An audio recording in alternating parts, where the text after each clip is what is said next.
Olá, pessoal! Desigualdade social.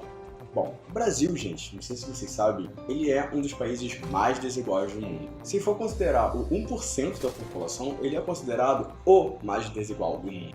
Isso traz várias consequências, como a concentração da renda e essas características feias da nossa cidade. Como que a gente chegou a essa situação?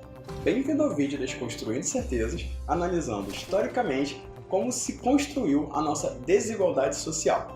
Bom, eu considero esse tema tão importante para a gente entender a nossa realidade atualmente que nós vamos ter a nossa primeira trilogia no canal. Ou seja, o tema desigualdade social vai ser dividido em 3 vídeos, sendo esse primeiro mostrar como que o Estado pode aumentar ou diminuir a desigualdade social. Antes de rodar nossa vinheta, não esqueça de curtir o vídeo, seguir nosso canal para dar uma força pra gente.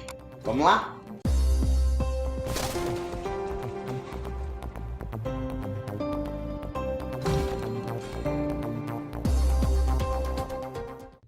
Então, gente, o que é a desigualdade social? Pode ser a desigualdade racial, de gênero, religiosa. Bom, nós vamos nos concentrar nesse vídeo na desigualdade econômica. É a desigualdade que é a mais cultural de todas. Nada justifica naturalmente por que uma pessoa ganha mais do que a outra. Outro motivo para eu considerar a importância da desigualdade econômica é porque essa desigualdade, de alguma maneira, ela vai afetar todas as outras, agravando, por exemplo, as desigualdades raciais, regionais, enfim. Então, como que a gente chegou a essa situação? Eu vou mostrar um gráfico que define mais ou menos como que se encontra a realidade da desigualdade social no Brasil.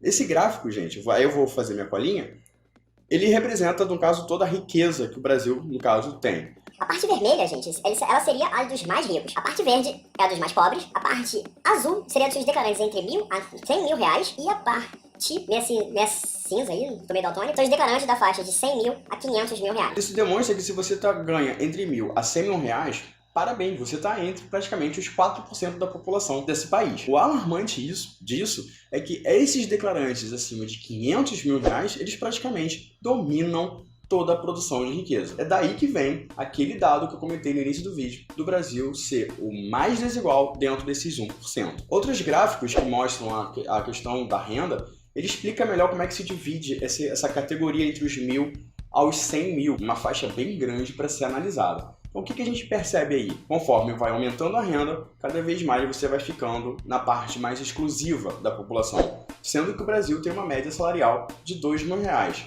porém com uma renda per capita de 9 mil dólares, o que dá aproximadamente aí uns 30 mil reais.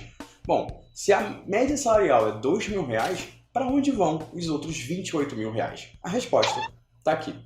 Pois é, e a construção dessa absurda desigualdade social, ela não foi à toa, ela está marcada na história do Brasil. Para tentar um pouco resumir como é que foi construída essa desigualdade, eu posso começar a falar da Lei de Terras no Brasil, que foi editada em 1850. E a Lei de Terras, ao determinar que a posse da terra estava condicionada à compra, ela de alguma maneira ela preservou aqueles que já tinham as terras e fez com que as pessoas que estavam chegando e depois os escravos que foram libertos a terem que trabalhar nessas fazendas, nessas terras que já estavam com os seus respectivos donos. Bom, esse caso não é unânime, não é todos os países que fizeram assim. A gente pode comparar, por exemplo, que no mesmo período vem a lei do Homestead Act nos Estados Unidos, que estava passando pela mesma conjuntura da chegada dos imigrantes.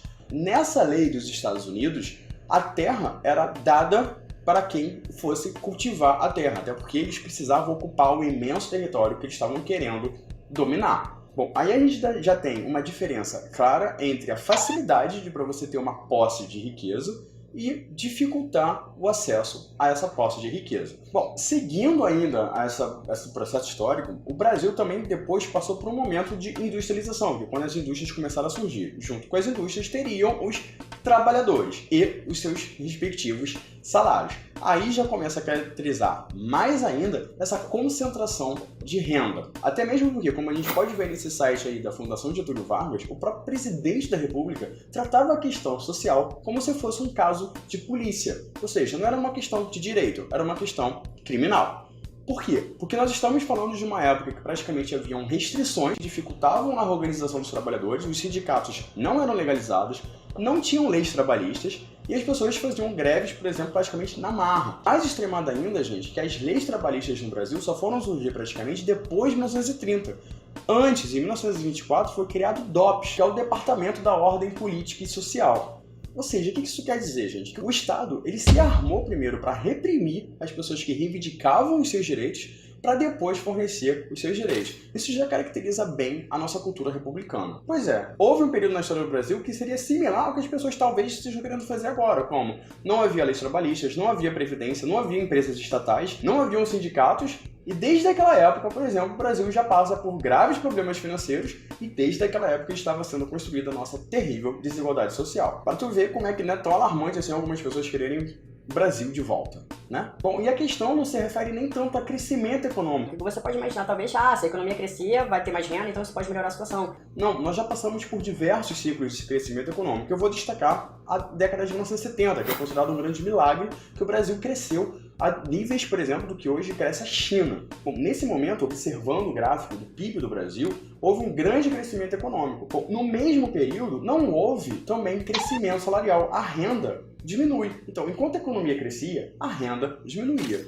O interessante é que, nessa mesma década de 70, quando estava tendo um boom das cidades, começou também a ser construído aí essa caracterização urbana que é bem típica dessa desigualdade social brasileira. Ou seja, crescimento econômico sem seguir com aumento da renda salarial. E esse processo histórico, ele vai marcar a característica das cidades brasileiras. O Rio de Janeiro é um grande exemplo disso. As primeiras reformas da cidade, elas foram feitas para embelezar. 1906, por exemplo, é o momento que tiveram várias reformas, que construiu aquele centro do Rio de Janeiro bonitinho, que era então a capital da República. Foi nesse mesmo momento que teve um grande aumento das favelas da cidade, porque as pessoas que moravam naquele centro urbano que ficou bonitinho foram jogadas para os morros. Isso já começou a caracterizar esse desdém que o poder público tinha para as pessoas consideradas pobres. E isso, gente, não mudou na história da nossa cidade. Mais de 100 anos depois, pegando como exemplo as obras das Olimpíadas de 2016, você vê aí também um desdém para as pessoas consideradas pobres, ao ponto, por exemplo, de um milionário dono de terrenos na Barra da Tijuca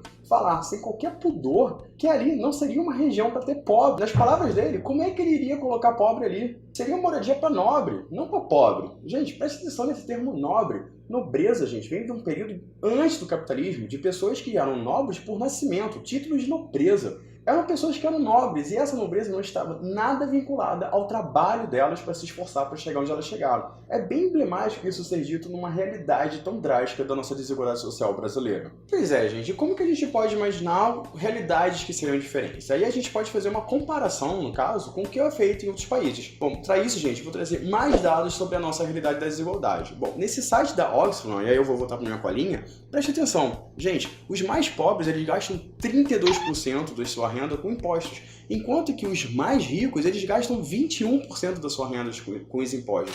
Isso é muita diferença. Bom, e aí a gente tem uma outra realidade, a gente pode comparar, no caso, com um país que é considerado um dos mais igualitários do mundo. E aí a gente vai falar, por exemplo, da Dinamarca, né? Como que a Dinamarca, então, tem essa realidade tão igualitária? Comparando o caso salarial, a gente já via aí uma drástica diferença com o Brasil. Enquanto que os mais ricos na Dinamarca ganham 4 vezes mais que os mais pobres, no Brasil, os mais ricos ganham 17 vezes mais que os mais pobres. É uma drástica diferença salarial aí. Bom, é um país, por exemplo, reconhecido pela sua eficiência no sistema educacional, sistema de saúde. Bom, e eles próprios, eles dizem que o problema não é só a educação, ou seja, não é só dar acesso a todo mundo para ter oportunidade de trabalho. Eles infligem exatamente na renda, que significa o quê? Eles taxam os mais ricos para poder dar mais oportunidades para os mais pobres. É uma clara diferença da realidade do Brasil. Tanto é que a Dinamarca tem uma imensa carga tributária em relação ao PIB, chegando a 49%, enquanto que o Brasil está aí com 34%. Bom, o Brasil realmente é um país que foi feito para ter desigualdade. É um projeto que deu certo, porque os mais ricos no Brasil,